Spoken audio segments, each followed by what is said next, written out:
Hey guys, tonight we're taking a trip back in time to a medieval countryside where sleep wasn't just something you did at night.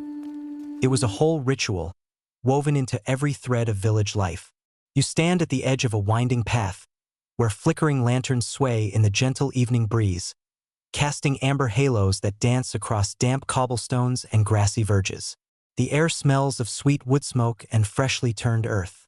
Crickets chirp softly from the hedgerows, and somewhere beyond the fields, a distant owl calls out, hollow and lonely. This isn't a world of warm comforters and electric night lights. Here, sleep is both an art and a battle, a gentle lull of custom and a defiance of the night's creeping chill.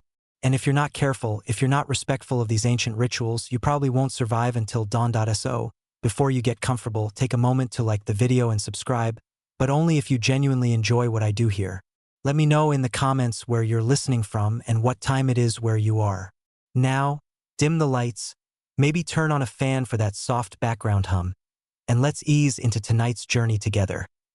You find yourself in the heart of the village just as dusk begins to bleed across the horizon. The villagers have already begun their sleepy parade, winding through narrow lanes in a hush of anticipation. Each carries a small lantern or a rushlight, the flames glowing like tiny stars bobbing gently in the gathering dark. You join them. The procession isn't loud. It isn't even especially grand. But there's a calm weight to it, as if each step along the worn dirt path is an offering to the night itself. A promise. We are here, and we are at peace. A young girl with hair the color of late summer hay walks ahead of you, her little lantern flickering with each of her steps. She hums a tune that's half lullaby, half spell, an echo of every mother's song to soothe a restless child. Behind her, an elderly man in a russet cloak limps slowly, his face lined like the bark of the oak staff he leans upon. You realize they're not just wandering. They're tracing the perimeter of their world, saying goodnight to the soil, the hedges, the sky itself. A ritual to ward off what waits in the shadows beyond. Historians still argue whether these dusk parades were born from real fear or from a gentle yearning to gather close as night fell. Some say it was about protecting against spirits. Others say it was simply about feeling less alone. You keep pace, the rhythm of feet on earth lulling you into the spell of the moment. Every so often, someone pauses to tie a small branch of rosemary to a fence post. An offering for safe sleep, a promise to the night air. That a mother bends to adjust her son's hood, smoothing the wool around his cheeks. He yawns, eyes half closed already. Two brothers, one with a wooden pail, one with a battered flute, move together like a single creature, weaving a melody that's more breath than music. The moon peeks over the treetops. You can almost feel it watching, patient and pale, as if it knows the secrets of these sleepy wanderers. Eventually, the procession slows. The last lanterns are set down by the edge of the village green, small pools of light in the gathering gloom. You're invited to join a final bow, heads lowered, breaths mingling in the cool night air. One by one, the villagers turn away, heading back to their cottages, their barns, their thatched sanctuaries. The hush is almost sacred. You walk slowly back, your own lantern cradled in your hands like a promise. The dirt path is cool under your bare feet. The scent of rosemary lingers on your fingertips from where you tied a small branch to the gate. The girl with the summer hay hair smiles sleepily at you as she disappears into the doorway of her family's home, leaving you with the quiet crackle of the night settling in. Tonight, you realize, sleep isn't just something you fall into. It's something you're led to step by careful step. You pause at the doorway of a small, timber-framed cottage, the wood darkened by centuries of sun and rain. Here, sleep isn't simply a matter of drawing the curtains and laying down your head. It's an act of protection, a small battle waged nightly against the spirits and shadows that might slip in while the world dozes. A woman in a faded indigo gown is already busy at the lintel, hanging sprigs of rosemary and clusters of bright salt crystals that catch the flicker of the lantern light. The rosemary smells sharp and green, a small forest to guard against the night. The salt glows softly, tiny moons in the gloom. Salt for the body, rosemary for the mind. She murmurs as she ties the bundles tight with a loop of old twine. Her hands are quick, practiced, and you sense this is no superstition for her. It's as essential as drawing breath. You join in, your fingers brushing the rough twine as you help twist it into the final knot. She nods approvingly, then taps the wood of the lintel 3 times with her knuckles, a quiet rhythm that echoes in the hush, a sign that the threshold is watched, that sleep will come gently. Inside, the cottage is lit with rushlights, each flame steady and warm. The air is thick with the scent of beeswax and crushed herbs. A low bench holds a bowl of water where a floating candle shimmers like a small, sleeping sun. The children, 2 small boys in mismatched nightshirts, watch solemnly as their mother ties rosemary to the head of each bed. She presses a sprig of it to her lips and then lays it under the pillow. You must never go to sleep with an unguarded heart, she tells them softly. Historians still argue whether these doorway charms were born of pagan roots or simply the practical minds of those who spent their nights in wooden homes that creaked and sighed like old men in the dark. Either way, the belief is sturdy. Unwavering. One of the boys yawns, his mouth stretching like a door opening to the world of dreams. The other rubs his eyes and snuggles into the scratchy wool blanket that smells of lavender and long use. You watch as the woman lights a small dish of oil, setting it on the hearth's edge. For the spirits of sleep, she says, to let them know they are welcome here, but only as guests. The shadows flicker and dance along the low beams, the light from the oil dish playing across the rough clay walls. You see every crack and groove made by hands long gone, the history of 1,000 nights held in these small spaces. Outside, the night deepens. The hush grows thicker, like a blanket settling over the earth. A dog barks once in the distance and then falls silent, as if remembering that this is the hour of rest. You settle onto a stool near the hearth, your own breath slow and even, drawn in with the scent of rosemary and salt. There's a small comfort in knowing that these customs, these charms, have been shaped by countless generations of tired hands and cautious hearts. The woman joins you, her eyes soft with the warmth of sleepiness. Tonight, she says, you are safe. She offers you a cup of warm milk laced with honey, the sweetness soft and earthy on your tongue. You drink slowly, the heat of it spreading through you like a small sun. The rushlights flicker gently. The children murmur in their beds. You hear the old timber of the cottage settling, the sigh of wood that has seen more nights than you ever will. You realize that here, in this quiet, sleep is a gift. It's something to be coaxed and coddled, protected with salt and rosemary and small acts of faith. It's not just the absence of waking, but a tender ritual that binds the world together as your eyes grow heavy. You feel the weight of these customs settle around you like the warm woolen blanket draped across your shoulders. And in the hush, you let yourself drift, cradled by the soft crackle of the hearth, the scent of herbs, and the slow, steady breath of a world that knows how to care for its dreams. The crackle of the hearth lulls you deeper into this world. But before sleep can take you completely, you're beckoned once more into the rhythms of the village night. Outside, the last flickers of light fade into darkness, and with them comes the sound of soft voices.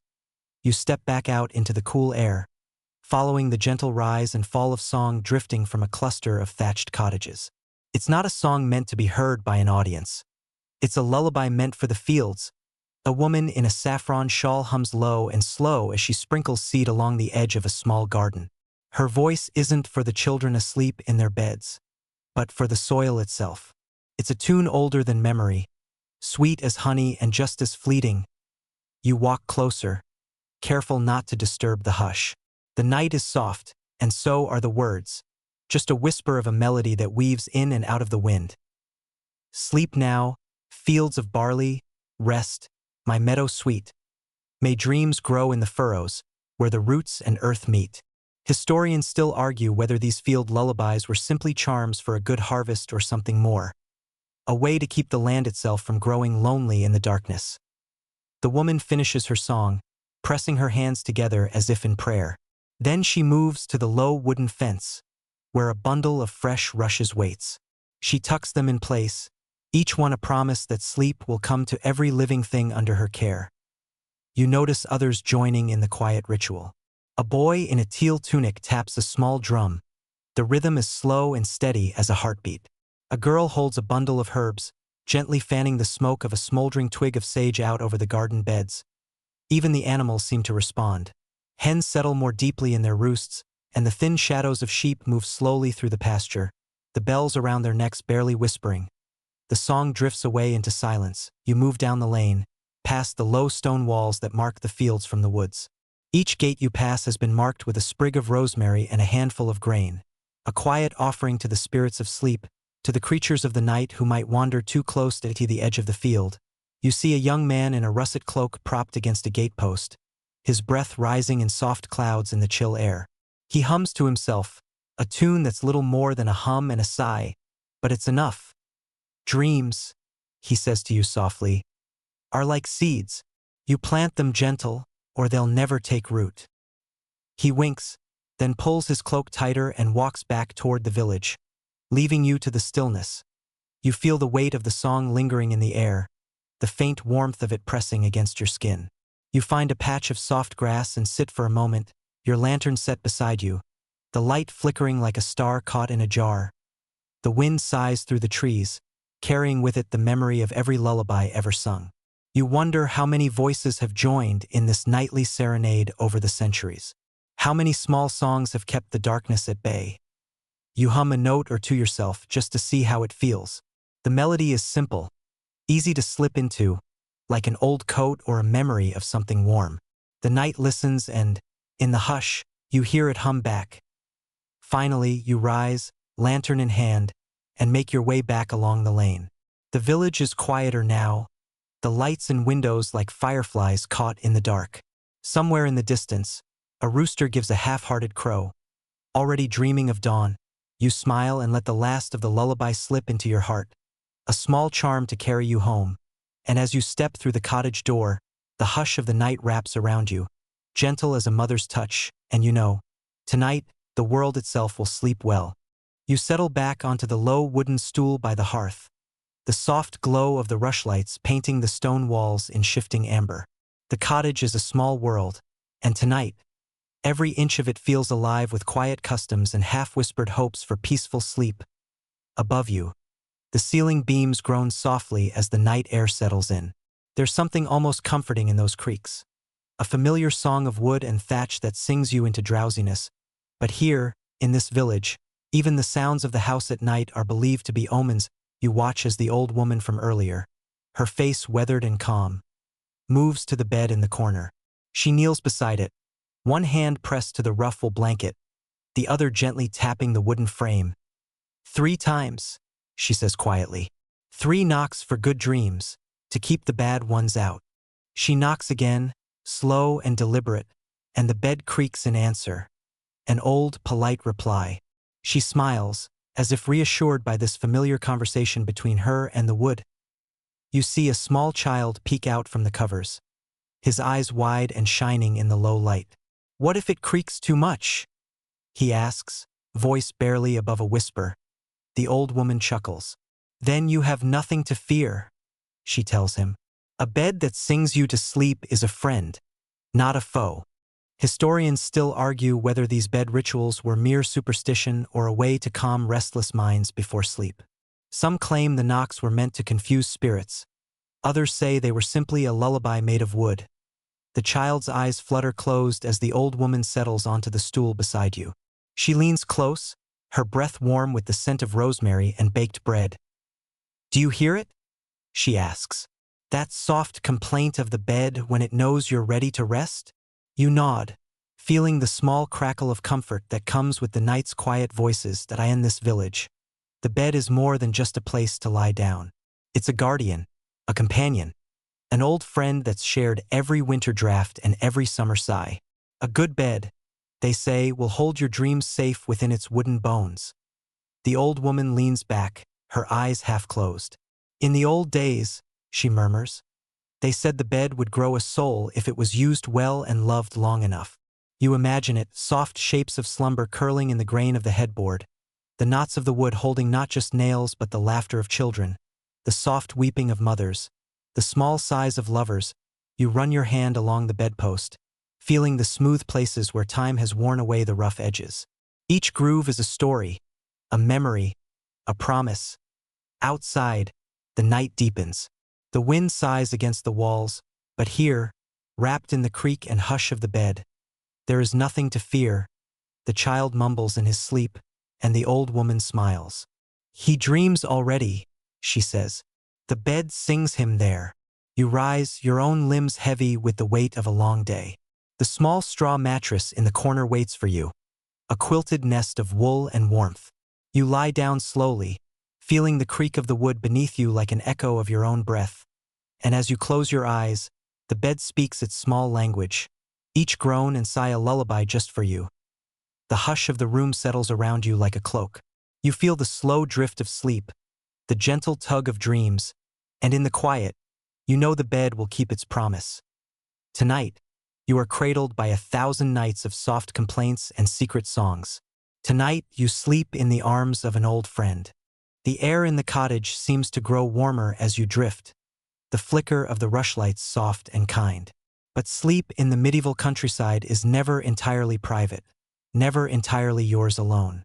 In this small room, you're not the only one drawn to the comfort of blankets and the crackle of the hearth.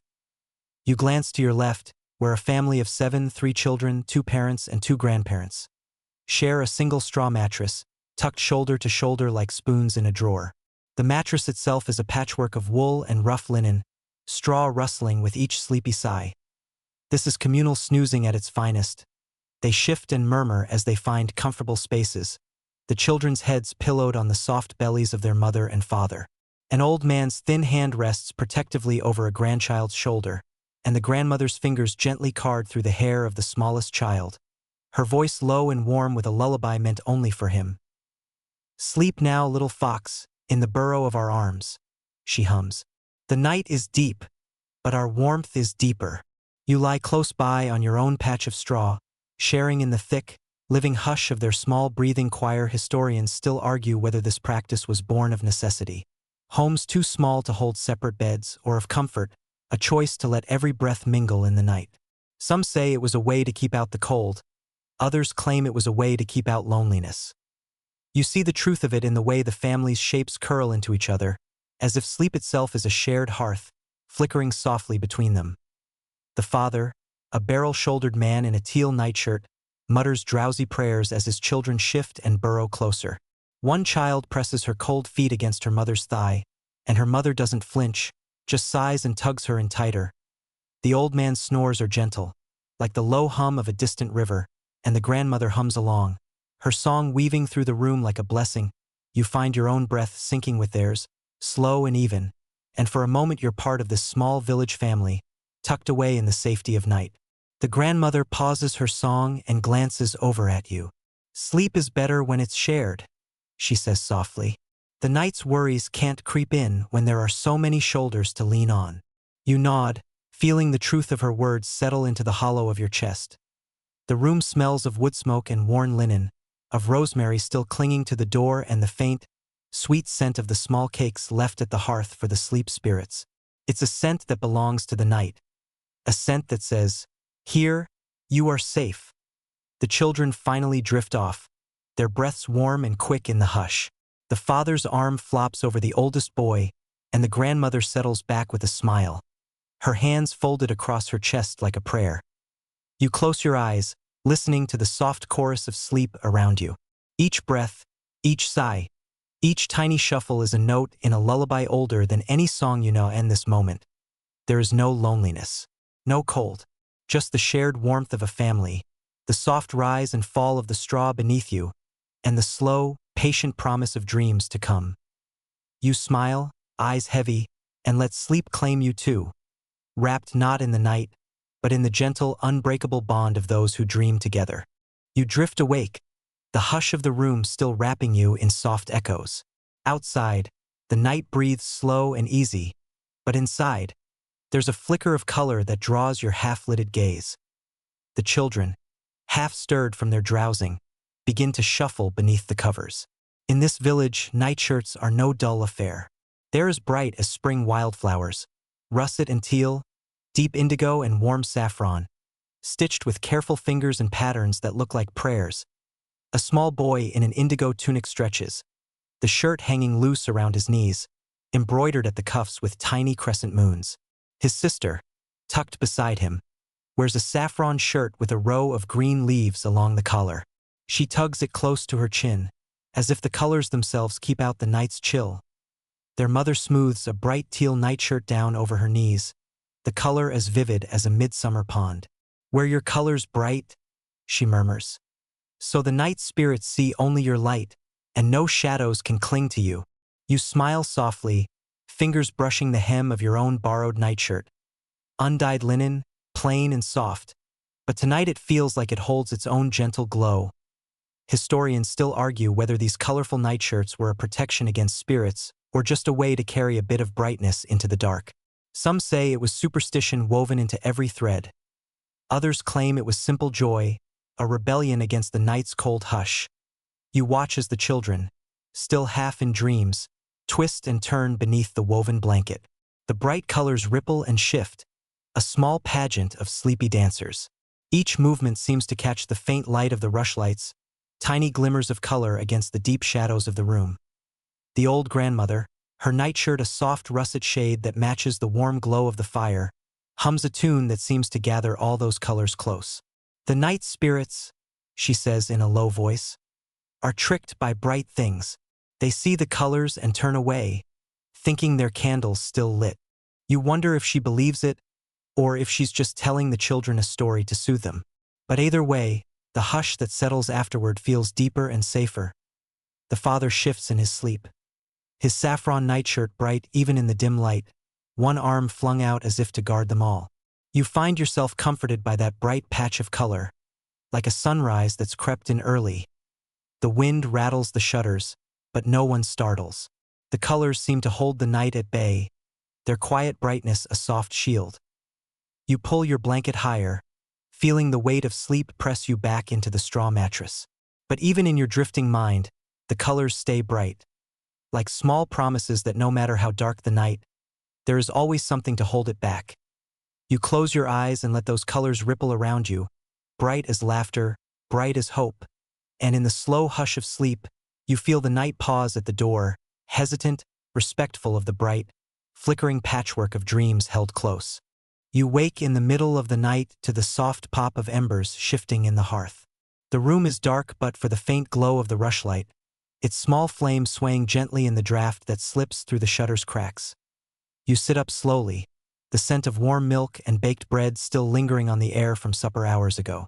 The family sleeps on, breaths deep and even, faces soft in the flickering light. But the hush is deeper now, layered with something older. Something that's more than just the settling of a quiet night.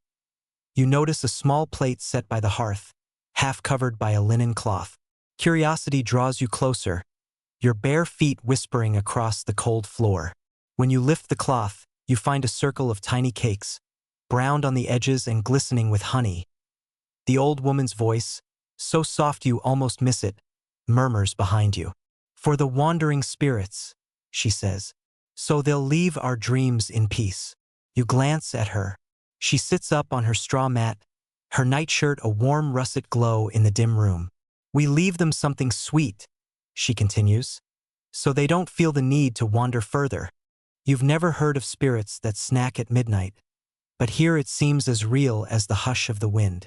She reaches for the plate, breaks off a small piece of cake, and places it on the hearth's edge. "A meal for the dreamwalkers," she says, "a bribe for the night to be gentle." Historians still argue whether these midnight offerings were a nod to pagan roots or simply a way to calm the heart in the dark hours. Some say it was a form of respect.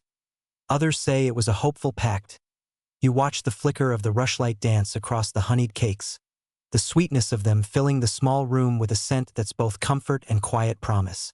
One of the children stirs and nestles deeper into the warmth of the family, their breath slow and steady. The old woman hums again, a soft tune that threads through the hush like a lullaby. She doesn't seem to mind that no one is fully awake to hear her. Her song is for the night, and maybe for herself. You take a crumb of the sweet cake, press it between your fingers. The honey clings, sticky and warm, and you taste it, sweet and simple, a softness that lingers. The air seems to sigh around you, and in that moment you feel how ancient and simple this act is. A small kindness to the things you cannot see. A way to say, "We see you too and we offer peace." The old woman covers the plate once more and settles back onto her mat. "The spirits don't take much," she murmurs, eyes already half closed. "Just a taste. Enough to remember us kindly." You lie back down, pulling your blanket close, your fingers still sticky with honey. Outside, the wind shifts, carrying the faintest scent of wood smoke and wild thyme. The hush deepens. You close your eyes and let the sweetness of the cakes settle in your mind, a small promise of gentle dreams to come. And in the hush of the night, you feel the breath of old stories and small kindnesses. Tiny cakes, honeyed bribes for the spirits that wander when the world sleeps. The hush deepens, but your curiosity grows. So you slip from the warmth of the straw mattress and move closer to the hearth. The flicker of the rushlight dances on the rough plaster walls, casting shapes that seem to waver and sigh along with the quiet night. Near the fire, you find a small clay pot, steam rising gently from its spout. The old woman sees you glance at it and smiles, a soft crinkle at the corner of her eyes. "Mugwort and lavender," she says, "for dreaming true." You kneel beside her, and she ladles a small portion into a battered wooden cup, the herbal scent strong and soothing. "Sip slowly," she instructs.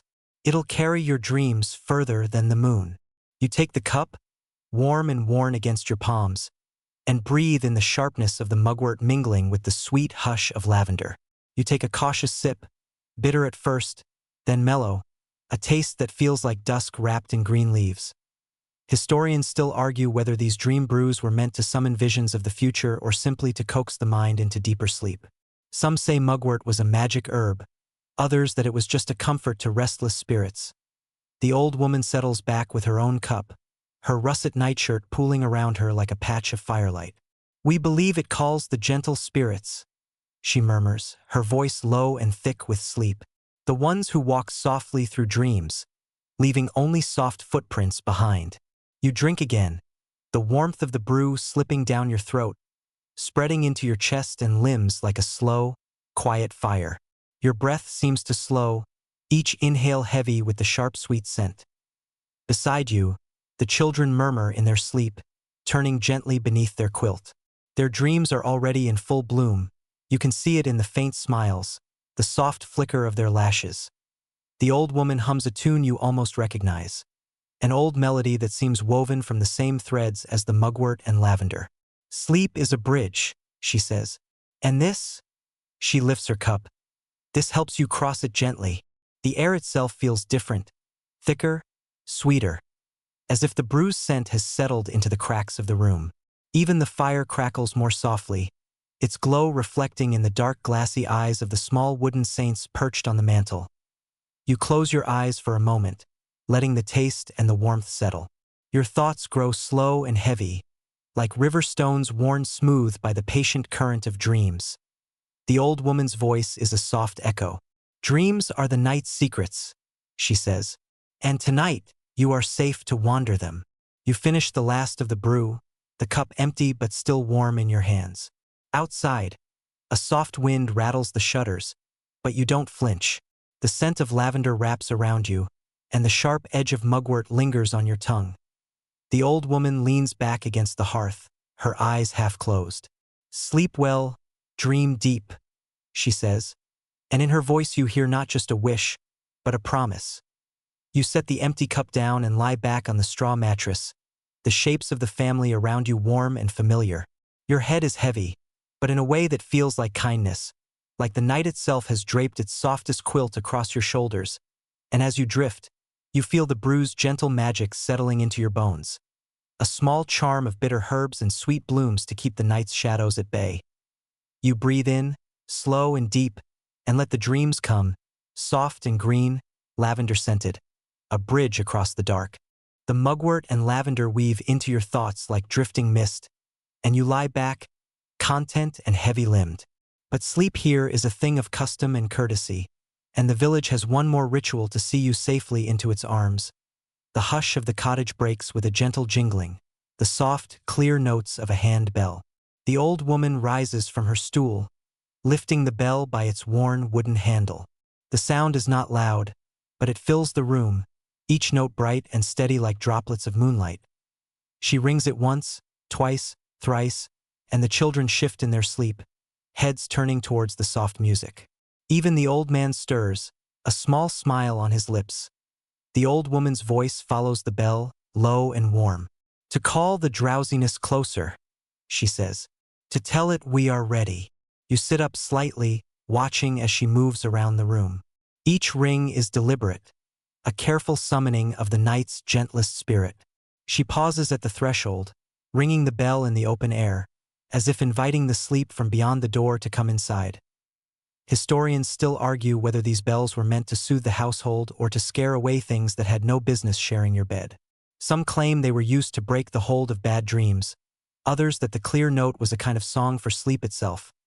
But here you feel no fear, only the sense that the sound is a promise. A small chime of welcome, of safety, of warmth. The children settle again, deeper this time, their small faces soft with the sweet abandon of the truly weary. The bell's voice drifts after them, fading into the thick, comfortable dark of the room.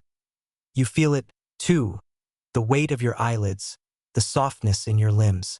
The bell has spoken for you as well, calling the drowsiness closer, bidding it wrap you up in dreams. The old woman returns to her stool, resting the bell in her lap. She smooths her russet nightshirt, eyes half closed as she hums a tune too old for words. The bell rests silent now, but its memory rings on in the hush. You lie back again, the straw mattress crackling softly under you. The small glow of the rushlight flickers, the scent of mugwort and lavender still in the air. Outside, the world waits in moonlit stillness, but here, the bell has called the drowsiness home. You close your eyes and let the last echo of the bell slip into the slow rhythm of your breath. And in that soft, sweet darkness, you find yourself sinking, safe and sure, into the warm hands of sleep. The soft echo of the bell fades into a memory, and you find yourself drifting deeper into the hush. But even in sleep, there are rituals yet to be honored in this small village. The hearth glows with a single ember, and outside the window, the moon rides high, silvering the thatch and glinting on the damp stones of the lane. You're nearly lost to dreams when you hear a soft shuffling. Boots scuffing against the threshold. A young boy in a teal nightshirt pushes open the door with care, cradling a small, drowsy rooster in his arms. His breath clouds the cold air as he steps inside. "Time to tuck in the rooster," he murmurs, a phrase spoken with the reverence of an age-old duty. You blink sleepily as he crosses the room, the rooster's red comb drooping with sleep, eyes half closed. The boy bends to the hearth, the rooster clucking softly as he settles it near the embers. The old woman smiles from her stool. "The rooster's sleep is our sleep," she says. "If he dreams sweet, so will we." Historians still argue whether this custom was born of respect for the animals who share the night's chill, or from the old belief that roosters kept the darkness at bay. Some say the rooster was thought to be a bridge to the spirit world, its crow a promise that dawn would come. The boy strokes the rooster's feathers, murmuring a small rhyme you've never heard. "Feathered sleeper, flame so small, guard our dreams within these walls." He places a few grains of cracked barley on the hearthstone, a meager feast for the rooster's dreams. The bird coos softly, head nestled beneath one wing, a small, breathing warmth in the circle of the room. The children stir in their sleep, shifting closer to one another, their nightshirts a tangle of bright color and soft sighs. The rooster's presence seems to settle them, a promise that the night will be watched over by someone sure of the dawn. The boy straightens, his small face calm and serious. He steps back into the shadows, his own bed calling him to rest, but his eyes linger on the rooster one last time. A final nod, a final trust. You close your eyes again, the scent of barley and warm feathers filling the room. The rooster breathes slow and even, a soft heartbeat in the quiet night. You think of how these small rituals are woven into every breath, every slow turn of the moon. How even the smallest life, feathered and humble, carries its weight in the hush of the night.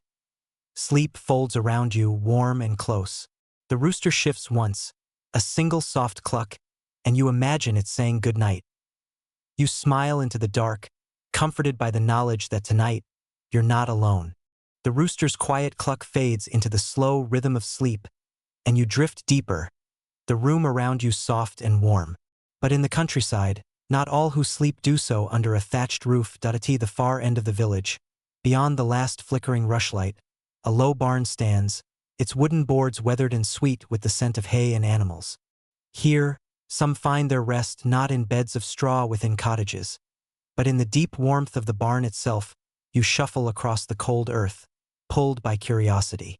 The door creaks as you enter, and you're greeted by a rush of warm, damp air, rich with the musky breath of livestock and the soft rustle of animals shifting in sleep. In one corner, a farmer, broad-shouldered and red-faced from the cold, curls up in the hay beside his pigs. Their low, comforting grunts are the music of the barn, a sleepy chorus that welcomes him into the fold. Pigs make the best bedfellows, he tells you with a grin, his breath steaming in the chill night air. Their warmth is better than any hearth. Historians still argue whether this practice was born of pure necessity or if it was a matter of closeness to the earth, of sharing sleep with the very animals that sustain life in the village. Some claim it was simply a way to cheat the cold. Others suggest it was a bond, an old promise between human and beast. You watch as the pigs settle around him, their heavy bodies soft and solid, a living blanket. He pulls a rough wool cloak tighter around his shoulders, but it's the pigs who provide the true warmth, each breath a soft cloud in the dark, each snuffle a promise of shared dreams. The chickens roost above, fluffed and silent, and a single goat, its eyes half-lidded, turns to watch you with an almost knowing calm. You find a place on a mound of sweet-smelling hay, your back against a rough wooden beam. The farmer's eyes close, and his hand rests on the back of the nearest pig, fingers buried in coarse bristles. The animal shifts closer, its heat a gentle sigh against the man's arm. A mouse scurries through the straw, the only bright flicker in the dim barn light. You watch it vanish into a crack in the wall, another small soul sharing the hush of this shared sleep. You close your eyes and let the warmth of the barn wash over you. It's a different kind of sleep here, earthy and honest, woven from the soft weight of animals and the slow breath of the land itself. The old boards creak, the wind sighs through the gaps, but you're held safe by the heavy, living warmth around you. And as you drift, you realize that sleep in the countryside isn't just something you do to pass the night. It's a pact, an understanding, a quiet trust between those who live close to the soil and the creatures who share their world. Tonight, you sleep with pigs, and the dreams you carry are theirs, too. The warmth of the barn fades into a soft memory as you make your way back to the quiet cottage. Inside, the hearth has burned low, embers pulsing red in the dark. You slip onto your mat, the sweet scent of straw and the low murmur of the sleeping family easing you back into the hush. But even here, sleep isn't left to chance. The old woman, still watchful in the dim light, stirs from her place by the hearth. She kneels near a small child, her hands folding in prayer. Her lips move in a quiet chant, each word careful and measured, a thread of sound in the thick night. You listen, the words soft as wool, though you catch only the familiar name, Saint Michael, protector of travelers, keeper of the threshold between day and dark. Guard this child's dreams, she whispers, and send your light to watch the shadows. The boy, his hair tousled and his face still pink from the day's sun, sighs in his sleep. His small hands curl in the blankets, as if they're clutching some half-remembered promise. The grandmother's voice is a comfort in the hush, a lullaby woven from faith and habit. Keep him safe, she murmurs, from spirits that wander and worries that linger. Historians still argue whether these whispered prayers were born of church bells or of something older, something that grew in the soft, dark earth of the countryside. Some say it was superstition draped in the clothes of faith. Others claim it was simply the heart's need to speak to the dark. You feel the warmth of the old woman's words settle into the corners of the room, a quiet spell that holds the night at bay. She finishes her prayer and leans down, brushing the child's brow with the tips of her fingers. He murmurs and turns, his dreams folding around him like a soft cloak. You lie back on your own mat, the words still echoing in your ears, a gentle rhythm that matches your breathing. The hush grows deeper, the world outside fading into the patient breath of the night. The embers crackle low, tiny sparks dancing in the hearth's red glow. The old woman settles back onto her stool, her eyes closing, lips still moving in silent prayer. She has done this every night for decades, you realize, long before the child was born, and she'll do it long after he's grown. You feel the weight of it, the small, careful magic of whispered words in the dark. A promise not just for this night, but for every night to come. The child sighs again, the lines of worry smoothing from his brow. The old woman's prayers have left their mark, soft as a feather, steady as the slow beat of sleep. You close your eyes and let the words find you, too. Let them wrap around your shoulders like a warm shawl, a shield against the quiet fears that creep in when the world grows dark. And as you drift back into sleep, here, in this small room, you're held safe by more than walls of wood and clay. You're held safe by faith, by custom, and by the quiet, unbroken promise of whispered night prayers. The hush grows deeper still as you drift in that twilight space between waking and sleep. But even here, in the soft embrace of straw and wool, there's one last gentle ritual before dreams fully claim you. The grandmother, her nightshirt a patch of russet in the dim room, reaches for a small pillow, one of many scattered across the mat. She lifts it carefully, cradling it in her hands as if it holds more than feathers and linen.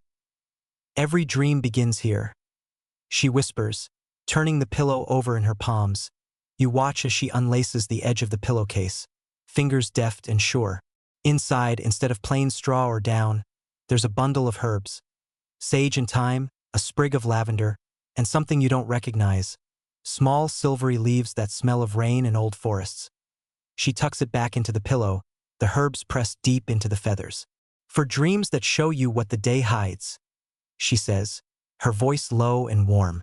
For visions that walk softly and never bite. Historians still argue whether these pillow prophecies were just a comforting fancy or a real invitation for the spirits to whisper secrets in the night. Some claim the herbs were chosen for their power to open the mind's door. Others that it was only the soft scent of them, lulling the sleeper deeper. You lean closer, breathing in the mingled perfume of crushed leaves and clean linen. It's sharp and sweet, a promise of sleep that might wander beyond the simple shadows of the room. The grandmother holds the pillow to her lips, murmuring a prayer or a spell. You're not sure which. She lays it down gently beneath the boy's head, smoothing his hair back from his forehead. May your dreams be kind, she breathes, the words like a final blessing. The boy sighs in his sleep, and you swear you see his lips curve in a small smile. The grandmother looks up at you, her eyes glinting with the soft shine of the rushlight. Would you like one too? She asks. You nod, and she reaches for another pillow, this one worn smooth from years of use. She tucks the same blend of herbs inside, tying the edge tight with a loop of old, blue thread. She presses it into your hands, the weight of it firm and comforting. Sleep well, she says. The dreams will come, but they will not frighten. You lie back, the pillow cradling your head, the scent of sage and thyme weaving into your breath. The room feels softer somehow, the edges blurred like the edges of a dream. The fire crackles low, the small rooster by the hearth murmuring in its sleep. The children breathe slow and even, the father's arm still flung protectively across the smallest child.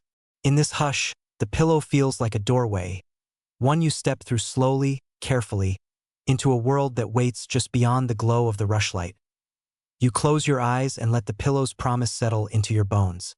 And as the scent of the herbs wraps around you, you feel the edge of dreams, soft and cool as the night air. Here, sleep is not just rest. It's a journey, an old path walked by 1,000 feet before yours. And tonight, your steps join theirs, guided by the soft rustle of sage, the bright sweetness of lavender, and the whispered promise of a pillow's gentle prophecy.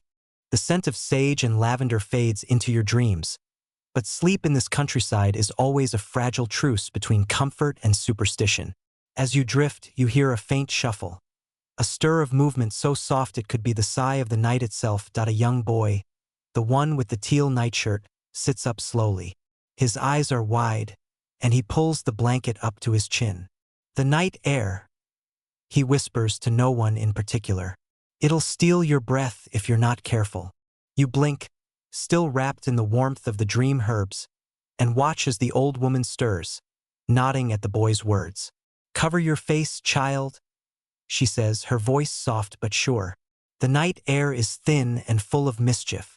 She reaches for a scrap of linen, worn soft with use, and ties it gently around the boy's mouth and nose. He lies back down, eyes already fluttering closed, and the linen becomes a small shield. A promise that the night won't slip past his lips. You glance around the room and see that others have done the same. Bits of cloth tied like small veils, gentle barriers against the breath of the night. The old man snores softly beneath his own makeshift mask, the sound of it like the low murmur of distant waves. Historians still argue whether these cloths were born from fear of the bad air or from simple caution, an echo of older, plague-haunted nights when every breath felt borrowed. Some say it was just the damp cold of the countryside. Others claim it was a shield against spirits who rode the wind on moonlit nights. You shift on your own mat, feeling the cool edge of the night air slip through the shutter's cracks. The room holds its warmth close, but the draft is real. A soft hand that strokes the hair from your forehead, a reminder that the world outside is wilder than this small, safe place. The old woman ties a cloth over her own face, a calm ritual done without fear. "The air is clever," she says, her voice muffled but still sure. "But we are cleverer." She sits back, hands folded in her lap, and the children settle again, their small breaths quiet and slow. The rooster by the hearth lets out a single, sleepy cluck, then tucks his beak deeper into his feathers. You pull your own blanket higher, your breath warm against the wool. The air is cool on your forehead, but your lips and nose are safe behind the soft shield of cloth. The hush grows deeper. The wind sighs against the walls, but the room is wrapped tight in its small defenses. Herbs and pillows, salt at the door, linen at the lips. The darkness is not unwelcome, only watched, only tended with the care of 1,000 nights. You close your eyes and let the world slip away again. The rushlight flickers low, the glow of it soft as a heartbeat. The cloth against your face smells of lavender soap and old, careful hands, and in that gentle darkness, you drift, safe from the night air, safe in the hush of the cottage, safe in the knowledge that here, even the air itself is met with small, quiet acts of defiance. The cloth around your nose and mouth holds the warmth of your breath close, soft and safe in the darkness. But in this small world of flickering rushlights and sleeping children, warmth isn't just a matter of cloth and fire. It's a game, a promise, a ritual that binds the night tighter around you. You watch as the children, half asleep in the tangle of their shared blanket, begin a quiet, playful shuffle. Their grandmother, still perched near the hearth, watches with a faint, knowing smile. The youngest child pokes his foot out from beneath the covers, toes chilly in the night air. His sister, her saffron nightshirt glowing faintly in the rushlight, squeaks in protest and tucks her feet close, a small fortress of wool around her legs. It's a game of wool and warmth, an unspoken challenge to steal and share the precious heat. The children giggle softly, half muffled by their linen veils, and the blanket ripples like a soft wave, bright nightshirts peeking through. The father, eyes barely open, mutters something that sounds suspiciously like a blessing and tugs the blanket tighter, anchoring the edges with a practiced hand. But the children slip and slide beneath it anyway, their small toes icy, their laughter hushed but bright in the sleepy hush of the room. Historians still argue whether this wool swapping was just a way to fight the cold or a secret ritual of luck. Some say whoever ends up with the warmest toes will have the sweetest dreams.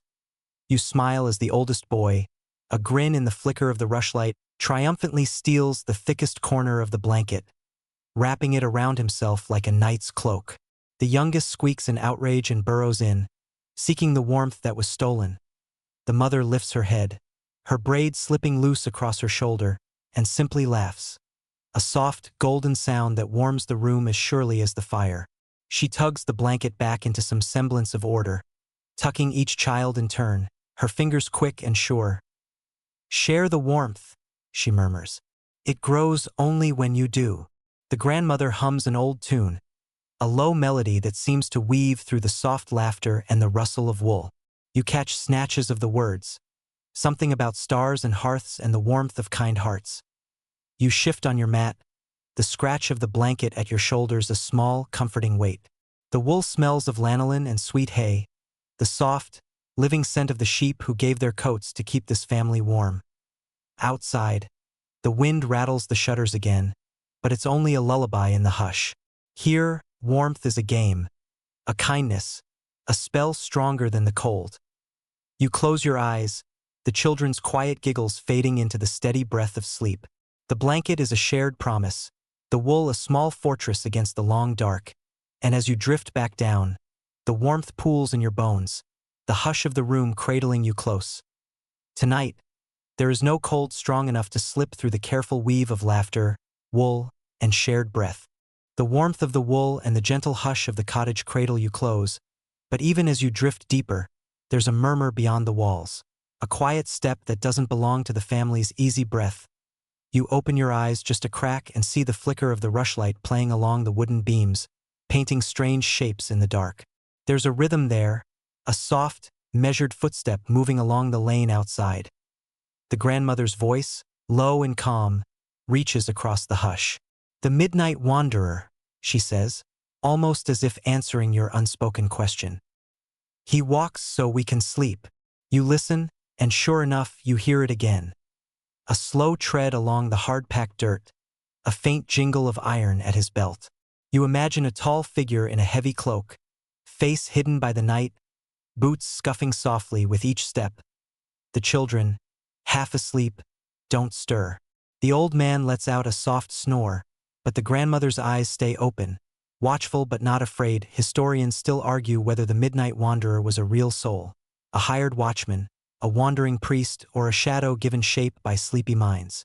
Some say he was a spirit, a warning to those who dared to walk in dreams that weren't theirs.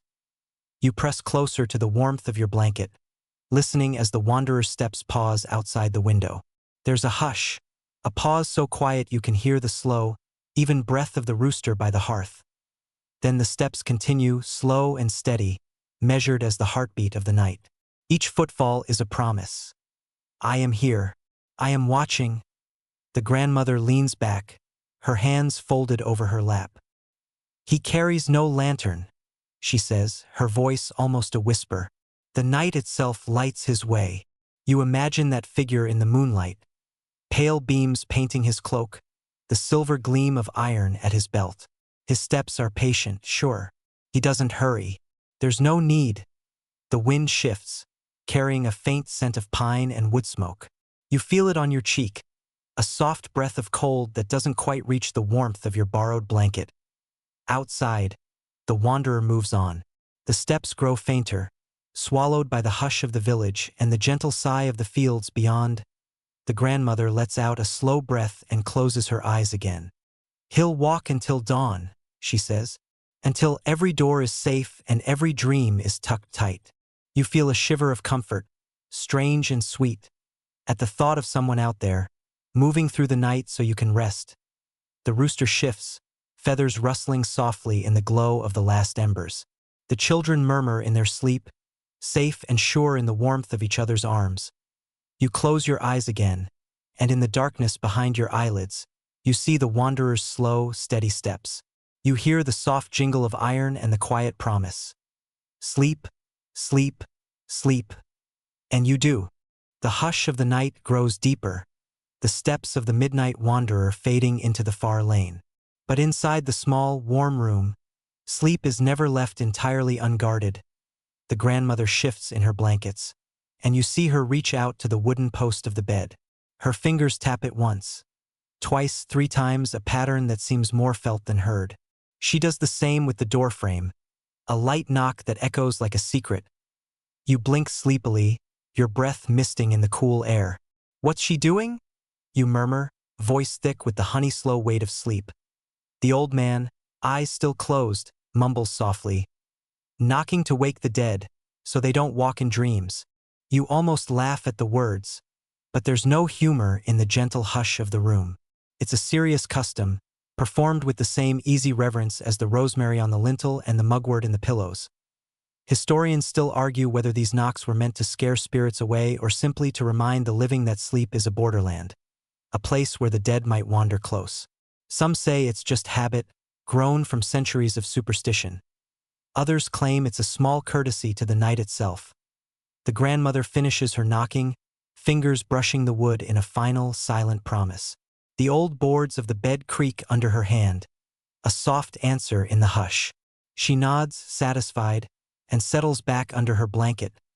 You lie there in the half-dark, the quiet of the room pressing in like a warm quilt. Outside, the wind hums softly against the shutter, but here each small ritual, each knock and tap and whispered word, feels like a shield. The rooster sighs, a soft rustle of feathers, and the children murmur in their sleep. You shift deeper into the blanket, the wool scratchy but comforting, the faint scent of herbs still clinging to your skin. The grandmother hums a low tune, something wordless and old. She doesn't sing it for you or for the children or even for herself. It's for the night, an offering to whatever might be listening in the shadows. You close your eyes again, the memory of the gentle knocking echoing in your thoughts. You tap your fingers once, twice, 3 times against the edge of your mat, a quiet echo of the grandmother's ritual. There's a small comfort in the act, as if the rhythm itself is a lullaby. Sleep, sleep, sleep. A promise that whatever waits in the dark will find no purchase here. The hush thickens around you, warm and soft. You feel it settle into your bones, a quiet that isn't emptiness but safety. And as the last echoes of the grandmother's knocking fade, you let yourself slip away, the soft beat of your heart and the slow breath of the room guiding you deeper, deeper, deeper, into the safe, sweet hush of sleep. The hush grows deeper, holding you steady as the room breathes around you. But in this small world of flickering light and soft wool blankets, there's one last ritual before true sleep can claim you. The moon's sleepy blessing. The grandmother stirs again, rising slowly from her mat. She moves to the window, her thin fingers easing open the wooden shutter just a crack. A shaft of silver spills across the floor, cool and soft, the moon riding high above the thatched rooftops. She leans into the pale glow, her breath fogging in the chill night air. The moon sees all, she whispers, her voice barely a thread, and she blesses those who ask. The children don't wake, but they seem to shift in their sleep, turning toward the window as if they feel the silver light brushing their cheeks. You rise, too, drawn by the quiet pull of the moonlight. The cold air kisses your face, the scent of the fields and the night carried in on the breeze. Historians still argue whether moonlight was truly thought to have power, whether these nightly blessings were prayer, protection, or simply poetry whispered into the dark. Some say the moon was a watchful eye, others claim she was a mother to the world, cradling it in her glow. The grandmother lifts her hands, palms up, fingers bent like old branches. Her shadow stretches long across the floor, a black pool at her feet. Silver light, she says, carry our dreams. Silver light, guard our sleep. Her words are soft, but they settle over the room like a blanket. The moon listens, of course she does, and the light seems to swell for a moment, a small, bright promise in the hush. You close your eyes and tilt your head, letting the moonlight find your face. It's cool, almost sharp, but there's something gentle in it too, like a hand on your brow, a promise that even the dark has its guardians. The old man murmurs in his sleep, a wordless sigh that seems to echo the grandmother's prayer. The rooster by the hearth rustles, his beak tucking deeper under his wing. The grandmother lowers her hands, her breath a soft cloud in the moonlight. She closes the shutter, the faint creak of wood the only sound in the hush. The silver glow fades, but it lingers in your mind like a half-remembered melody. She settles back onto her mat, the small smile on her lips a secret she shares only with the night. You lie down again, the weight of the blanket and the quiet song of the moon weaving through your thoughts. The air smells of cool earth and sweet hay, of rosemary at the door and the faint, fading warmth of the hearth. And in that hush you let yourself drift, held by the small, soft magic of a moonlit blessing, by the slow breath of the family around you, by the patient promise of the night. Tonight, the moon has touched your brow, and that's enough. The soft glow of the moon fades behind the shutter, leaving the room in the gentle darkness of sleeping breath and crackling embers. But even in this hush, one last small ritual remains, a quiet promise to keep the night's shadows away. The grandmother reaches under her mat, fingers searching for a small cloth pouch. She lifts it gently into the rushlight's flicker, its edges frayed and soft with age. You lean closer and catch the faint, comforting scent of crushed mint and thyme. "These herbs," she says in a low murmur, "are the breath of the earth. They keep the dreams sweet." She hands it to you, the cloth warm from her palm, and you feel the tiny weight of the crushed leaves within. The scent rises, green and bright, a soft whisper of summer's gardens even in the winter hush.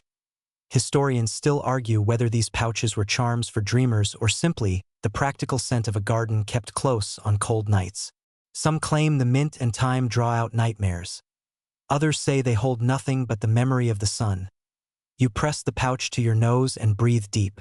The scent is sharp and sweet, like rain on dry soil, and for a moment you feel the fields and hedgerows beyond the walls, green and alive even in the sleeping dark. The grandmother ties the pouch with a loop of blue thread, whispering a quiet blessing that seems to curl around the words of the old prayers still echoing in the room. She tucks it under the pillow of the smallest child, her fingers lingering for a moment in a soft caress. You do the same, slipping your pouch beneath your own thin pillow. The weight of it is small but sure, a promise made of green leaves and careful hands. The children breathe deep, their small chests rising and falling in the hush. The rooster rustles near the hearth, feathers whispering against the stone. Even the old man, his snores deep and steady, seems to settle further into the straw, the weight of the night held close and gentle. The grandmother settles back against the wall, her eyes closing in the soft light of the dying embers. The hush grows deeper, the small pouches of crushed thyme and mint a quiet army of green. Standing watch through the long hours, you close your eyes, the scent of the herbs weaving into the soft drift of your thoughts. You feel the fields beyond the walls, the slow breath of the earth, the patient roots that hold the world together. And in that hush, in the soft promise of green things pressed close, you find sleep waiting warm and sure, a gentle hand on your shoulder. Tonight, the breath of the earth will keep you safe. The scent of mint and thyme clings to your breath as you drift deeper, the hush of the room cradling you like a mother's arms. But in this small world of shared straw and dreams, sleep doesn't end when dawn arrives. It only shifts, soft as a sigh, into the next day's beginning. You stir as the first pale glow of morning seeps through the cracks in the shutter. The rushlight has guttered out, the last of its wax clinging to the cool edge of the iron holder. But the hush isn't broken by the growing light. Instead, it shifts into the soft, sleepy murmur of those who rise with the dawn. The old woman is the first to speak, her voice a low ripple in the hush. "Dream talk at dawn," she says, almost to herself, as she smooths her russet nightshirt and eases stiff legs back onto the mat. The children rouse, blinking sleep from their eyes. The father yawns, a great, jaw-cracking yawn that sends the rooster near the hearth flapping in mild protest. The room smells of sleep and straw and the faint, sweet memory of the herbs pressed beneath the pillows. You sit up, stretching your arms, your breath still slow and easy. The hush of the night has softened, but it hasn't left. It lingers like a soft shawl over the early light. The grandmother pours warm milk into battered wooden cups, and the family gathers close, shoulders brushing in the small space. Each sip of milk is slow and unhurried, each breath still touched by the dreams of the night. "Tell me your dreams," the grandmother says, and the children begin point one by one. They murmur their night's wanderings, soft snippets of stories that spill into the hush like small rivers of memory. The smallest child says he dreamt of a fox who wore a crown of thistles and led him through a field of moonlight. The oldest says he dreamt of climbing a tree so high he could see the stars dancing in a circle. The father chuckles, wiping milk from his beard. "I dreamt of warm bread and honey," he says. "A sign, I hope, that the harvest will be sweet." Historians still argue whether these dawn dream tales were meant to divine the future or simply to share the weight of the night.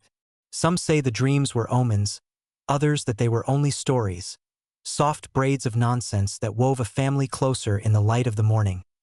You listen as the grandmother nods along, her hands cupped around the warm milk. "The fox means a journey," she says. "The stars are the laughter of the spirits, glad for your sleep." She looks at you, and you find your voice in the hush. You tell her of your dreams, half-formed images of fields silvered by the moon, of quiet steps on soft earth, of a warmth that never wavered. The grandmother's smile is small and secret. Good dreams, she says. Dreams that know how to leave you rested. The children giggle softly, the rooster clucks in mild approval, and the morning light grows brighter still. You feel the last threads of sleep slip away, replaced by the soft glow of a new day and the quiet comfort of knowing that every dream, even the strangest, has its place here, and in that gentle dawn. You sip the warm milk, taste the sweetness of shared sleep, and let the dream talk linger in the hush, like soft echoes of the night's quiet magic. The soft murmurs of dream talk fade as the sun creeps higher, brushing the rough wooden walls with a gentle glow. In this quiet hour, there's no rush to leave the warmth of the bed, no scramble to chase the day. Sleep here is not just for the night. It lingers slow and sure, wrapping around the small rituals of the morning like a second skin. You watch as the grandmother reaches for a bundle of kindling and stirs the embers of the hearth. The faint scent of ash and the sweet tang of smoke fill the room, and you feel the warmth of the fire bloom once more in the hush.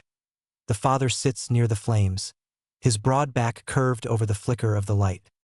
He hums softly to himself, a melody that seems to match the slow rhythm of the rising sun. The children burrow closer under their blankets, still dozing in the thick woolen warmth. Even the rooster by the hearth seems content to tuck his head beneath his wing and doze a little longer here. Sleeping by the fire's glow is a custom as old as the stones of the hearth. You feel it in every crackle of the logs, every soft sigh of the embers as they shift and settle. Historians still argue whether these hearthside naps were born of necessity, of long winters and cold stone floors, or of simple comfort, a way to keep the night's hush close even as the day begins to stir. You settle in near the warmth of the hearth, the rough wool of the blanket pulled close around your shoulders. The heat seeps into your bones, slow and patient, as if the fire itself is telling you there's no need to hurry. The grandmother hums an old tune, one that drifts between song and silence like a half-remembered prayer. The children's breaths rise and fall in gentle sighs, and you find your own breathing matching theirs, slow, even, a soft tide in the hush. The light of the day grows brighter, but it doesn't banish the night entirely. Here, the fire's glow holds the last echoes of the dreams that linger, warm and safe in the hush. You close your eyes, the scent of wood smoke and the low murmur of the grandmother's song weaving into the slow drift of your thoughts. You feel the weight of the woolen blanket, the warmth of the fire, the soft promise of rest that never quite leaves, and in that quiet, drowsy glow you drift again, not fully asleep, but not quite awake, caught in the soft middle place that belongs only to these early hours, where the world is all hush and warmth and the slow, sweet breath of dreams that refuse to fade. Tonight, tomorrow, it doesn't matter here. There is only the glow of the fire, the slow rise of the sun, and the shared hush of a world that knows how to cradle its sleepers well. The glow of the hearth fades to a gentle ember as the day gathers its strength outside. But there's one last ritual that must be done before the children tumble fully into the sunlit morning. You watch as the grandmother rises, the hem of her russet nightshirt whispering along the cool, packed earth floor. She bends to where the children's shoes are neatly lined by the door. Small leather boots, scuffed but cared for with a soft hum. She crosses the room and picks up a pair of tiny shoes, each as worn and beloved as the woolen blankets that cradle the children in sleep. She crosses them carefully, left over right, toes pointing just slightly outward. Her movements are deliberate, each gesture a quiet prayer. Crossed shoes, she murmurs, to confuse any spirit with mischief in its heart. You blink, still heavy-limbed with sleep, and watch as she does the same with each pair. Tiny shoes, sturdy boots, even her own cracked leather slippers. All crossed, all facing the door. Historians still argue whether this custom was a true defense against spirits or simply a comfort born of habit. Some say the spirits were thought to trip over the crossed shapes, unable to find the sleeping souls they sought. Others claim it was just a mother's quiet superstition, a way to keep the children safe in a world that could be sharp and unkind. The grandmother's fingers are gentle but sure, each pair of shoes crossed like an offering. She glances back at the children, still curled in the warmth of the blankets, and her eyes soften. "Let them wander elsewhere," she whispers to the hush. "Let them leave us in peace." You find yourself reaching for your own borrowed shoes, simple things, patched with care. You cross them too, the leather cool under your fingers, the motion slow and deliberate that it feels like a small act of defiance. A quiet promise that even the softest sleepers are not without their shields. The children shift beneath the blankets, their breaths slow and even. The rooster stirs, feathers rustling like a promise that dawn has come but there is still time to rest. The grandmother moves back to her stool by the hearth, her fingers folding into her lap. The hush grows deeper, the last threads of sleep clinging to the air like mist in the hollow of a field. You lie back on your mat, your own shoes crossed by the door, and let the soft weight of the hush settle over you again.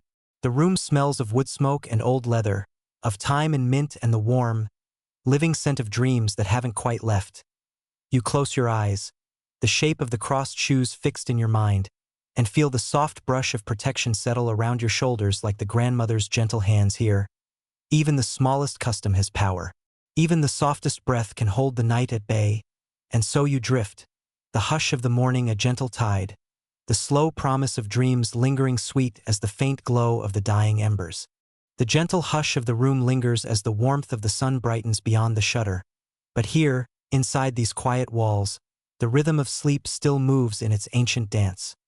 The grandmother settles deeper into her seat, her eyes soft with memory. She hums a tune older than the stones of the hearth, a melody that wins through the rushlight's glow and seems to echo in the slow breaths of the sleeping children. You shift in the blankets, feeling the weight of the morning settle onto your shoulders, but no one rises fully. There is a pause here, a hush that stretches like a cat in the sun, a moment between the night's dreams and the day's demands. They call it the first sleep and the second sleep, a natural pause in the night's long dreaming. The grandmother speaks softly, her voice warm and sure. We wake a while in the night, she says, not to end sleep but to honor the quiet between. Historians still argue whether this habit was born of the deep, ancient rhythm of the body or of necessity in a world lit only by moon and rushlight. Some say it was a chance to tend the fire or check the animals. Others claim it was a secret hour, a hush for whispers and gentle tasks that never found a place in the day. You see it in the way the father stretches and then leans to kiss the sleeping heads of his children. In the way the grandmother smooths the blanket down and rises to add another stick of kindling to the hearth. The soft crackle of the flames is a lullaby of its own, a promise that sleep doesn't end but only shifts, like the slow turn of the seasons. The mother hums under her breath, her fingers twisting a bit of blue thread she's found by the pillow. In this quiet hour, she says, we mend what's torn and speak what the day forgets. You watch as she leans close to her husband, their words a soft murmur you can't quite catch, words meant only for this gentle hour, for the hush of the night's second breath that a child stirs, rubbing sleepy eyes, and the grandmother reaches for a small bowl of milk, warmed on the coals. She holds it out to him, her fingers steady, the steam rising in soft curls. The boy drinks slowly, eyes half closed, and then sighs and nestles back into the warmth of the blankets. His dreams already waiting just beyond the hush. You feel it in your own bones, this soft hour. A chance to let the day rest gently against the night, to let your breath slow and your heart remember that the world outside these walls can wait. You lie back again, the hush of the room wrapping around you, and let your thoughts wander like slow-moving clouds. The second sleep is close, a soft tide pulling you deeper into the warmth. The rooster lets out a sleepy murmur, the children's breaths are the quiet rhythm of the dawn, and the grandmother's humming is the only song you need. You close your eyes and let yourself slip back down. The hush of the second sleep gentle as a promise, sure as the slow turn of the night into day here. There is no rush, only the hush of ancient custom and the slow, sweet drift of dreams that always know how to find you. Again, the second sleep folds around you like a familiar blanket, but beyond the shutter, the world begins to stir. In the dim glow of the hearth, another quiet ritual awaits. A song to the stars, a promise to the night. You hear it first as a faint hum, low and patient, weaving through the hush. It grows into a melody, a simple tune shaped by steady breath and the slow, sure steps of a man who walks the village lanes. The night watchman, he moves like a shadow through the last sigh of the dark, lantern swinging at his side. His cloak is a patchwork of old wool, worn to a soft sheen by years of cold nights and careful watching. You hear the words of his song, simple, steady, threaded with a gentle pride. Sleep, sleep, gentle hearts. Let no worry find your door that I walk the lane. I watch the sky until the stars are gone once more. Historians still argue whether these songs were meant to warn away trouble or to comfort those who heard them in their dreams. Some say they were a signal to the spirits of the dark that the village was guarded. Others claim they were a lullaby for those who rose in the night to tend a restless child or soothe an anxious soul. The grandmother lifts her head, her eyes soft in the glow of the last coals. She hums along with the watchman's song, her voice a thread that joins his in the hush. The children shift in their sleep, small smiles curving their lips. The old man lets out a sigh, his hand resting gentle on the quilt, and the mother pulls the blanket tighter around her youngest, a quiet echo of the watchman's promise. You close your eyes and listen, the melody drifting into every crack and creak of the old walls. It seeps into the grain of the wood, the cold edge of the stone, until the room itself seems to hum along. The watchman's steps are slow, deliberate, each one a beat in the night's soft song. His voice carries through the small village, past the shuttered windows and sleeping fields, and you can almost see him, lantern swinging, cloak whispering against his legs, the night parting like water before him, that he walks until the stars are gone, until the sky turns soft and blue and the birds begin their own dawn songs. You drift in the hush of his song, wrapped in the promise of his steps and the soft, warm weight of the second sleep. And in that hush, the watchman's lullaby is enough to hold the dark at bay, enough to keep the world gentle just a little longer. You breathe deep, the air cool and sweet, and let the song carry you deeper, deeper, until even the faint light of the hearth fades into the quiet rhythm of your dreams. The night watchman's song fades into the hush, and dawn begins to paint the sky in slow, rosy strokes. In the small cottage, the children's dreams grow lighter, shifting like the flicker of the first pale light across the walls. But sleep here doesn't end with dawn's arrival. It only softens, deepens in its last stretch. You watch as the mother stirs, her eyes still half closed, and eases from the blankets with the slow, careful grace of someone who knows that even in the morning, dreams have their hold. She moves to the hearth, stirring the embers back to life. A small flame flickers, bright as a promise, and she places the iron pot back on the hook, water bubbling low and soft point one by one. The others wake, gently, without hurry. The father yawns, stretching broad shoulders beneath the weight of the wool blanket. The grandmother hums under her breath, smoothing the children's hair with fingers as light as breath. There's no rush here. Even the rooster, blinking sleep from his eyes, seems in no hurry to crow. Sleep is a communal thing. No one rises alone in the first hush of morning. You see how they shift, sharing the last quiet breath of the night. The oldest child nestles closer to his father's side. The youngest curls up against the grandmother's lap. The mother wraps a blanket around the oldest, her fingers quick and sure, her touch the final hush of the night. Historians still argue whether this practice, sleeping in shifts, rotating who rises first, was born of necessity or simple kindness. Some say it was a way to guard against the cold or the dark, others that it was a small, quiet courtesy. No one left alone in the first breath of dawn. You feel it yourself, the slow stretch of limbs, the warm weight of the blanket, the sense that even as the sun begins to warm the sky, sleep has not yet fully loosened its hold.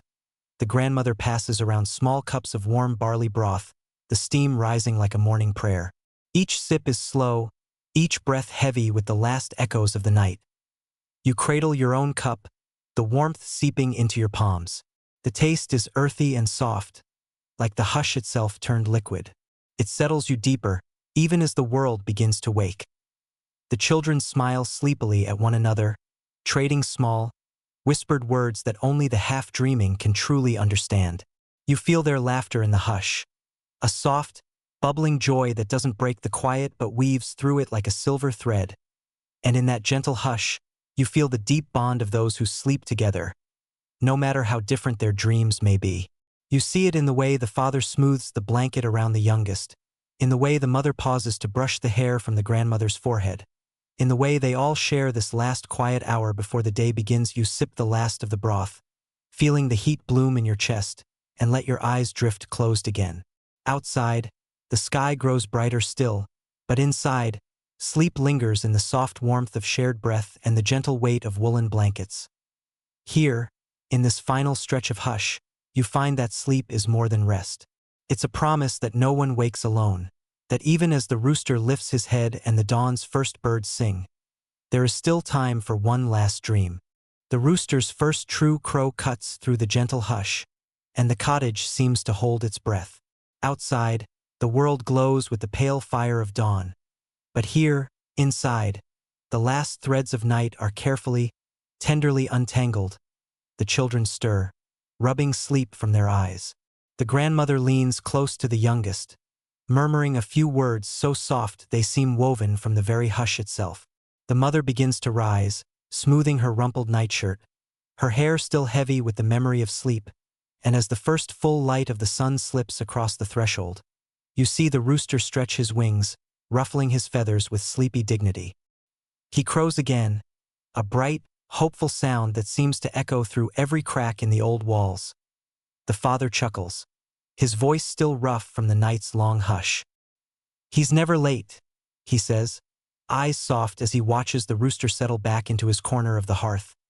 Historians still argue whether the rooster's crow was seen as a simple alarm clock or something more, a signal that the night's small magics have ended, that the day has claimed its place once more. Some say the rooster's voice was thought to scare away the last spirits of the dark, others that it was a song of triumph, a note of hope carried on the cold morning air. You sit up slowly, the blankets slipping from your shoulders. The room smells of straw and wood smoke, of barley broth and the faint sweetness of crushed mint. The children yawn and stretch, their small hands reaching for the day even as sleep clings to their lashes. The mother rises and lifts the shutters, and the first light floods the room, turning the rough wooden walls to gold. The rooster clucks softly, hopping down from his perch to peck at a few scattered crumbs, the morning sun turning each feather to bright copper. The grandmother hums a soft tune, one that seems to welcome the dawn as gently as she welcomed the night. She smooths the blankets around the children one last time, her hands careful, deliberate, as if to ease the last of sleep from their bones. You stand and move to the window, the light cool on your face. The fields beyond the village stretch out in gentle hills, mist rising from the low places like breath from the earth itself. You see the faint glimmer of dew on the thatch, the slow ripple of the stream that winds beyond the hedgerows. The rooster crows a third time, and the children laugh, their voices bright as the sun. The father smiles and touzles the oldest boy's hair, a soft moment of affection that glows as warm as the dawn. You breathe deep, the air cool and clean, and let the last of sleep slip from your shoulders. In this small world of flickering rushlights and shared dreams, the rooster's crow is more than a signal. It's a benediction, a gentle hand at the door that says, "Rise, and know that you are safe." The grandmother nods at you, her eyes soft. "The night has ended," she says, "but its hush stays with us, even in the day." And you believe her. The rooster's crow fades into the warm glow of morning, and the day begins in earnest. Yet here, the rituals of the night still cling like dew on the thatch. You follow the grandmother out into the small garden behind the cottage, the sun painting the sky in slow, patient strokes of gold. The air smells of wet earth and new green things, a promise of spring already woven into the damp hush. She moves slowly, her fingers brushing the tops of the young herbs that cluster near the low stone wall: thyme, mint, a single patch of bright, lemony balm. She plucks a sprig of each, careful as a prayer. "Dreams leave footprints," she says softly, turning to you. "In the garden, we can see where they've walked." Historians still argue whether these dream readings at dawn were true divinations or simply a way to begin the day in quiet reflection. Some say the herbs held secrets from the night. Others claim the morning garden was a place to share what was too fragile for the bright world of noon. You kneel beside her, the ground cool and damp beneath your knees. She places the sprigs she's gathered in a small, worn basket lined with soft cloth. The scent of the mint rises bright and sharp, weaving through the hush. The grandmother closes her eyes, her breath even and slow, and she murmurs a few words, too low to hear, but they settle in the garden like a soft, green song. Then she looks at you, her eyes crinkling in a gentle smile. "Tell me your dreams," she says. "The garden listens best at dawn."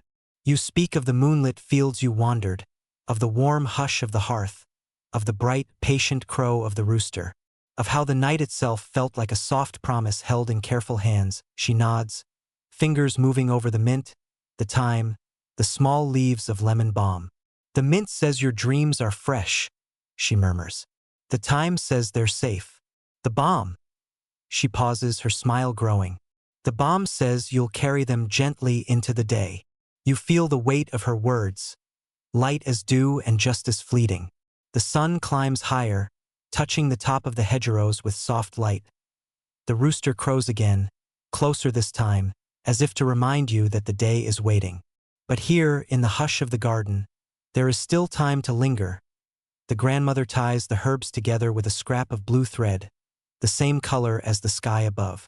She presses the bundle into your hands, her fingers warm against your palm. Take them, she says. Let them remind you that even the quietest dreams leave bright footprints. You stand, the bundle close against your heart, the scent of green things sweet and steady in your breath. The garden is bright now, the mist fading into the slow glow of the sun. But in the hush of the herbs and the careful words of the grandmother, the night's magic lingers, soft and sure, a promise you carry forward. The garden's hush lingers in your breath as you step back inside the cottage, the bundle of herbs clutched close. The grandmother follows, her steps slow and sure, each movement a quiet ritual that ties the night's magic to the day's gentle light. The children are awake now, their laughter a soft music in the hush. The mother kneels by the hearth, brushing ash from the bricks with careful hands. She dips her fingers in the small bowl of water kept on the ledge, the morning light catching in the clear, still surface. Time to bless the bed again, she murmurs, a faint smile on her lips. You watch as she moves to each mat in turn, the water flicking in small, bright droplets that catch the light like tiny stars. The children quiet, eyes wide, as she sprinkles a gentle blessing over the wool blankets and straw mattresses. Bless this rest, she says softly. Keep the dreams sweet and the waking gentle. Historians still argue whether this blessing was a holdover from older rites or simply a mother's wish for her children's peace. Some say it was a shield against the spirits of the night. Others claim it was a quiet promise to the earth itself, to cradle each sleeper with kindness. The grandmother adds her own blessing, her fingers tracing a simple sign in the air above the oldest child's head. May the hush of the night stay in your heart, she whispers. The children close their eyes for a moment, heads bowed in the soft glow of the morning. Even the rooster quiets, as if the hush of the water and the whispered words have reached him too. The mother pauses by your mat, her fingers wet and cool as she flicks the water across the blanket. The droplets catch in the weave of the wool, bright as morning dew. She meets your eyes, her smile soft and sure. Sleep doesn't end when you wake, she says. It lingers, like a song in your chest, like a promise in your breath. You feel it too, the gentle hush of the night still cradling you even as the light grows brighter. The room smells of wood smoke and mint, of warm bread rising in the coals and the soft green promise of the herbs in your hand. The grandmother settles back by the hearth, her eyes bright and calm. The bed is blessed, she says. The dreams have been thanked. Now the day may begin. The children laugh again, the mother's hand smoothing a curl from the youngest child's brow. The father leans against the wall, his eyes warm with the slow, steady ease of a man who knows the shape of the morning. You sit back on your mat, the last of the blessing water drying cool on your skin. The sun pours through the shutter, bright as the hush that still holds the room. Here, even the simplest act, water flicked from a mother's hand, feels like a promise. That the night was kind, that the day will be kind too, that sleep's quiet magic lingers wherever you let it. The blessing of the bed fades into the morning light, and with it, the last threads of sleep finally loosen their gentle hold. The children begin to rise, laughter bubbling up like a spring in the hush. But here, in this small world of warm straw and flickering rushlights, there's still one more quiet ritual to honor the dreams that have carried you through the night. The father moves to the table, where a simple cloth has been spread and a small loaf of bread waits, its crust cracked and golden from the coals. He cuts it carefully, each slice deliberate, each crumb a quiet benediction. The mother gathers the children around, their hair tousled with sleep, their eyes still bright with the last flickers of dreams. She smiles and offers them each a piece of bread, warm and fragrant, the first taste of the new day. The grandmother hums softly under her breath as she pours warm milk into cups, the steam rising in small, sweet clouds. "A final nap for the day," she says, and the children giggle, though their eyes are heavy and their bodies curl closer to the warmth of the blankets. Historians still argue whether this after-lunch nap, this final hush before dusk, was born of the long hours of labor or the slow rhythm of the seasons. Some say it was a necessity in the quiet of winter. Others that it was simply a gift, a moment to rest, to dream once more before the light fades. You find a place near the hearth, the wool blanket soft beneath your fingertips.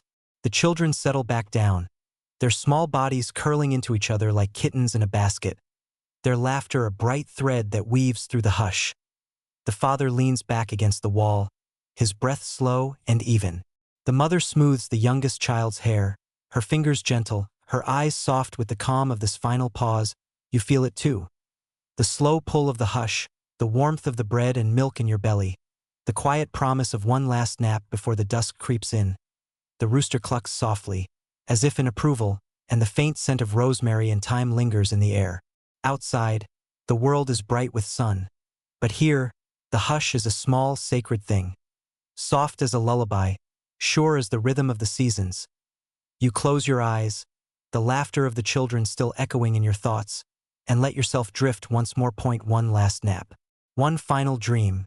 A hush that cradles you in the warm, patient breath of the earth. Here, sleep is not just a thing to chase away the dark. It is a promise, a small, bright comfort in a world that moves slow and sure, where the night's gentle magic lingers like a sweet, secret melody. One you carry with you, even as the light begins to fade. The final nap of the day stretches long and gentle, a soft, sweet hush that holds the last warmth of the sun in the quiet room. You feel it in the slow rise and fall of the children's breaths, in the soft sighs of the grandmother as she settles back into her stool, her hands folded in her lap like a quiet prayer.